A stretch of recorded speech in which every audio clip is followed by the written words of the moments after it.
Operation सिंदूर पर 7 मई 2025 को हुई प्रेस कॉन्फ्रेंस के दौरान भारत ने अपनी प्रतिक्रिया को केंद्रित, संतुलित और गैर उत्तेजक बताया था।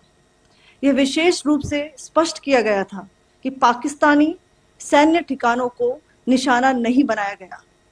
साथ ही दोहराया गया कि भारत में किसी भी सैन्य लक्ष्य पर हमले का उचित जवाब दिया जाएगा। 7 से 8 मई 2025 की रात को पाकिस्तान ने उत्तरी और पश्चिमी भारत में स्थित कई सैन्य ठिकानों को, जैसे कि अवंतीपुरा, श्रीनगर, जम्मू, पठानकोट, अमृतसर, कपूरथला, जालंधर, लुधियाना, आदमपुर, भटिंडा, चंडीगढ़, नाल, फलौदी, उत्तरलाई और भुज पर ड्रोन और मिसाइलों से हमला करने का प्रयास किया। इन हमलों को इंटीग्रेटेड काउंटर यूएस ग्रिड और वायु रक्षा प्रणालियों द्वारा निष्क्रिय कर दिया गया। इन हमलों का मलबा कई स्थानों से बरामद हुआ, जो कि पाकिस्तानी हमलों का प्रमाण है। On the night of 7th May 2025, Pakistan attempted to engage a number of military targets in northern and western India using drones and missiles.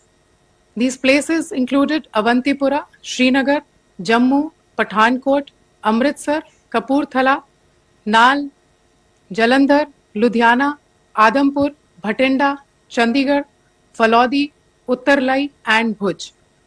These were neutralized by the integrated counter unmanned aerial system and other air defense systems. The debris of these attacks is now being recovered from a number of locations that prove the Pakistani attacks. आज सुबह भारतीय सशस्त्र बलों ने पाकिस्तान के कई स्थानों पर वायु रक्षा रडार और प्रणालियों को निशाना बनाया। भारत की प्रतिक्रिया समान क्षेत्र में समान तीव्रता के साथ की गई। यह विश्वसनीय रूप से ज्ञात हुआ कि लाहौर में स्थित एक वायु रक्षा प्रणाली को निष्क्रिय कर दिया गया।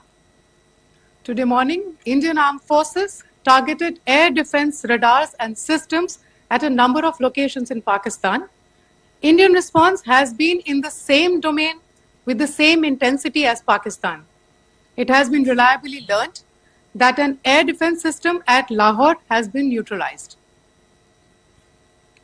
पाकिस्तान ने नियंत्रण रेखा पर आकरण गोलीबारी की तीव्रता बढ़ा दी है, जिसमें कुपवाड़ा, बारामूला, उरी, पुंछ, मेंढर और राजौरी क्षेत्रों में मोर्टार और भारी तोपखाने का इस्तेमाल किया जा रहा है।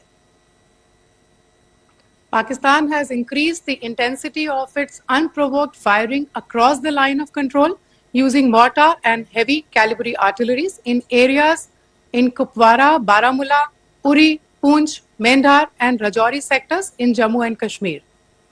16 innocent lives have been lost, including 3 women and 5 children, due to the Pakistani firing. Here too, India was compelled to respond to bring mortar and artillery fire from Pakistan to a halt. Indian Armed Forces reiterate their commitment to non-escalation, provided it is respected by the Pakistan military.